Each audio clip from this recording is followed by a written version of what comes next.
Divide us home! Bodoland, no rest! Jangan nanggo Bodoland! Bodoland menama jeng siraya! Bodoland, no rest! BONSU long live! Divide us home! Divide us home! Jai Boro Hari ne! Jai Boro Hari ne! Jai Boro Hari ne! Kokrajhar जिल्ला बनसुनि बानजायनायजों bike रेली हाबाफारि सामलायदों।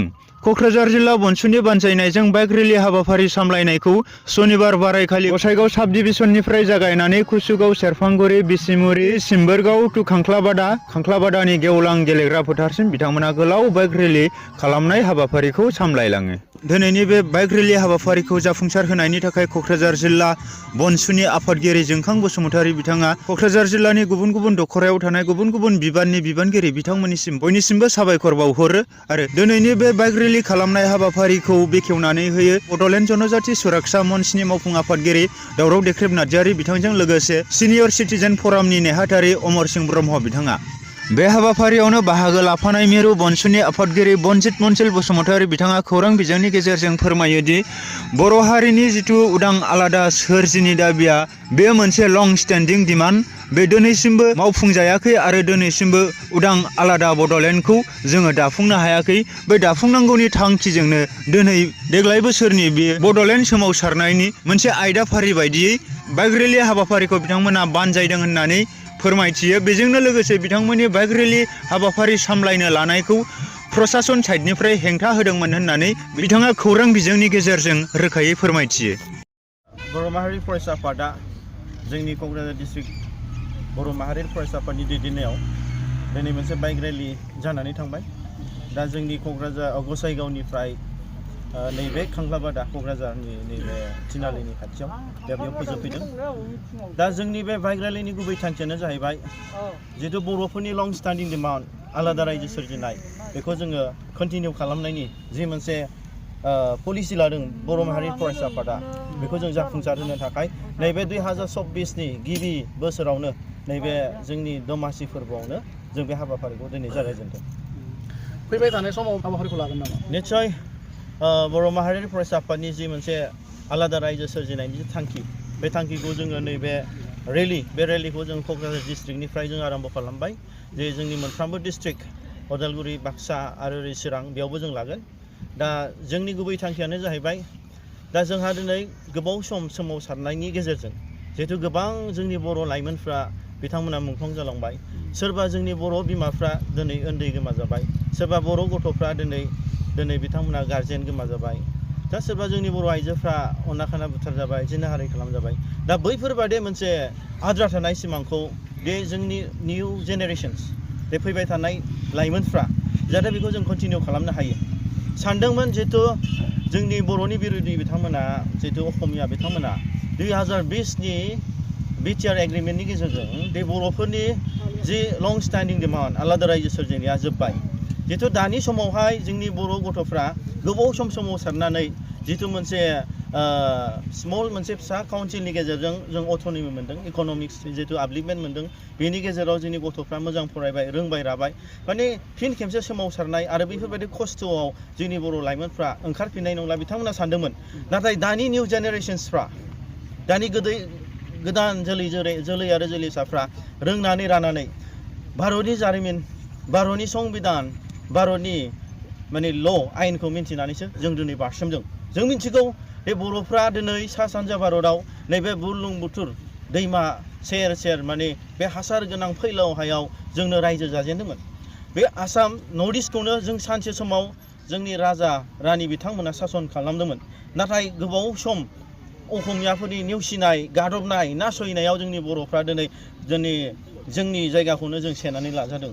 दा बैफोरबादि जि जोंनि rights, जोंनि जे मोन्थाय, बेखौ जों जाफुंसार होनायाव जितु जोंनि बिबथैजों समान, बिफाजों समान, बिमायंजों समान बिथांमोना सोमावसारबोबाय।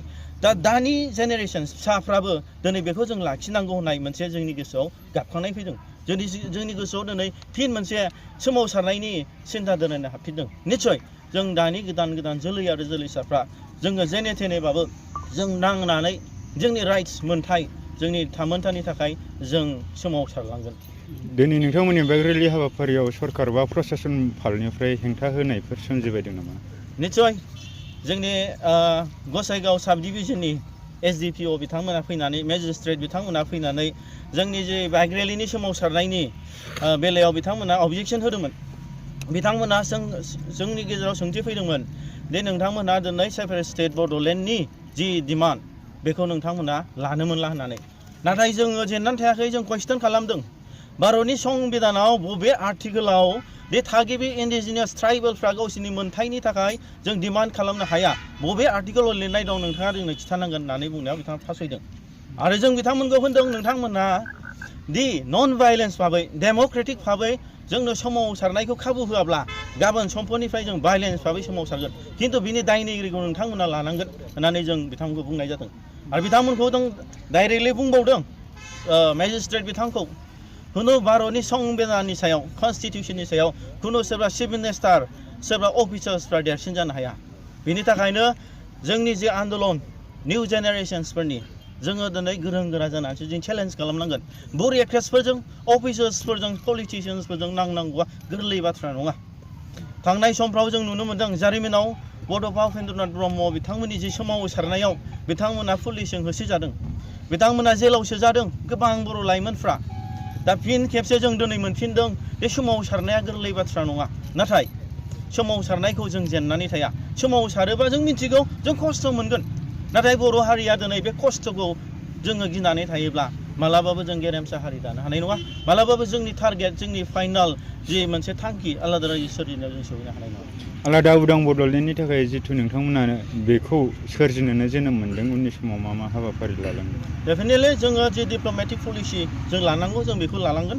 आरो जोंनि सोमावसारनायाव जों बेखौल' लुबैदों बे बनसुआ जि मोनसे पलिसि, बे पलिसिनि गेजेरजों जि जों लामा हान्थिलांगोन बेवहाय निस्सय मोनफ्रोमबो आफाद मोनफ्रोमबो माने जोंनि संगठन रायजो राजा बिथांमोना जोंखौ मदद होनांगोन।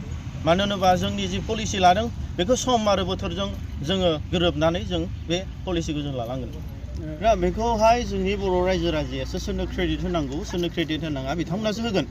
बे क्रेडिटखौ सोरबा बिनानै लानांगौ बे नङा।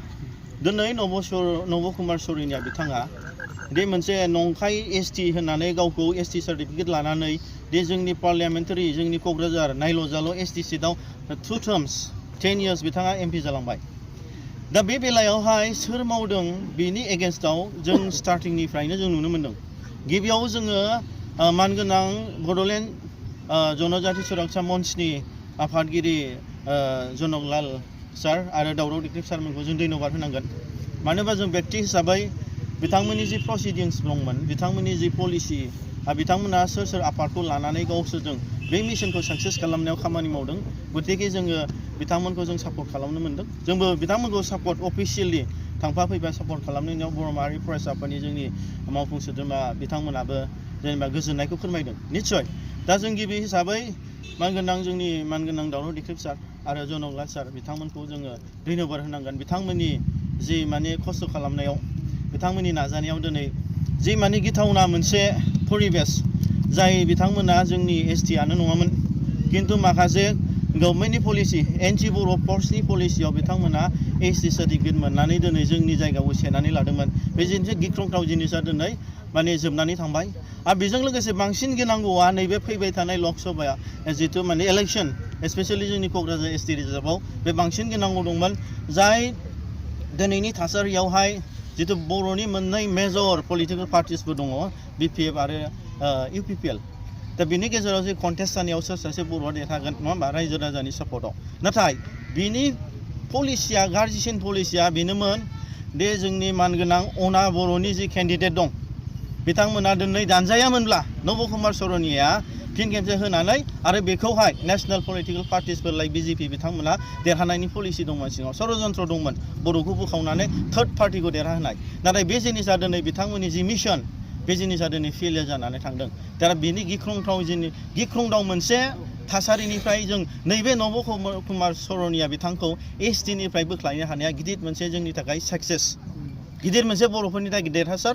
आरो बेखौ जोङो दावराव दिख्रिब सार आरो जनकलाल सारमोनखौ जों आरो गासैबो बर'नि जाय आफादफोर डाइरेक्ट इनडाइरेक्ट फाइनान्सियेलि माने माने साइकोलजिकेलि फिजिकेलि जाय सापर्ट होदोंमोन बिथांमोनखौबो जों धन्यबाद होनांगोन फैबाय थानाय बिसायख'थि ना जोङो दिनै बर' माहारि फरायसा आफादा जिहेतु जोङो मोनसे नन पलिटिकेल हिसाबै नन पलिटिकेल अर्गानाइजेसन हिसाबै जोङो जोनोम होबाय जिहेतु जोंनि मोनसे मिशनखौ होसोनांगौ जोंहा दिनै गतिके जोङो दिनै नन पलिटिकेल लाइनजों जों खारलांगोन दा जाय माने इण्डिया मोनसे डेम'क्रेटिक कान्ट्रि गणतान्त्रिक मोनसे कान्ट्रि बे देशआवहाय गणतान्त्रिक देशआवहाय जिहेतु बयहाबो राइट टु फ्रान्चाइज होनाय दं बयहाबो भट होनो मोन्थाय दङ दा जोंनि गेजेराव जाय बिथांमोना सोरखौ मोजां मोनो बिथांमोना निश्चय भटखौ होगोन नाथाय जोङो दिनै मोनसे ग्रेटार इन्ट्रेस्ट अफ द बर' कमिउनिटि बर' हारिनि थाखाय मोनसे ग्रेटार मोनसे इन्ट्रेस्टनि थाखाय जिहेतु जोङो मोनसे पलिटिकेल पार्टिजों एफिलिएसन दंमोनब्लाबो जोङो बेखौ जोङो दोनथ'नानै जों हारिनि थाखाय खैफोद समाव जों दिनै फैदों हिसाबै जोंनि मोनसे मिशन नङा होमबा जोंनि मोनसे आइडियलजिस प्रिन्सिपल्सखौ जों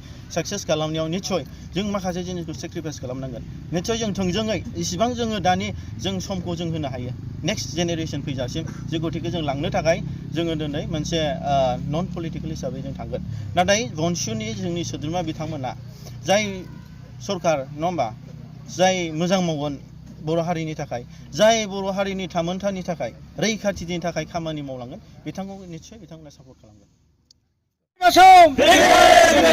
Bodoland, no rest, no rest, no rest. Bodoland,